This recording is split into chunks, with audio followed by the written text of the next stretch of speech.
रहे हैं वासुदेव शॉर्ट्स। जी, जेयूआई फे के सरबराह मौलाना फजलुर रहमान साहब इस वक्त अफ़गानिस्तान में दौरे पर गए हुए हैं। लेकिन आपको याद होगा कि हमने आपको एक ख़बर दी थी जिसमें बताया गया था कि सेनेट से 12 मेंबरों ने एक रेजोल्यूशन पास कराई जिसमें उनका ये मतन था कि पाकिस्तान में जो आइंदा आम इंतखाबात हैं 8 फरवरी को जो होने हैं उसे मुलतवी कराया जाए, क्योंकि दो सूबों में सिक्योरिटी की सूरत हाल ठीक नहीं, खैबर पख्तूनख्वा और बलूचिस्तान, और दूसरा सर्दी के बाइस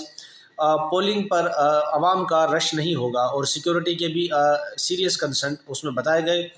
और सेनेट से वो करारदाद भी मंजूर हो गई। इस पर मौलाना फजलुर रहमान ने इस करारदाद की हिमायत की और कहा कि ये हमारे मौक़िफ़ की हिमायत करती है दरख्वास्त, क्योंकि लेवल प्लेइंग फील्ड हमें नहीं मिल रही। मैंने पाकिस्तान पीपल्स पार्टी के एक बंदे से पूछा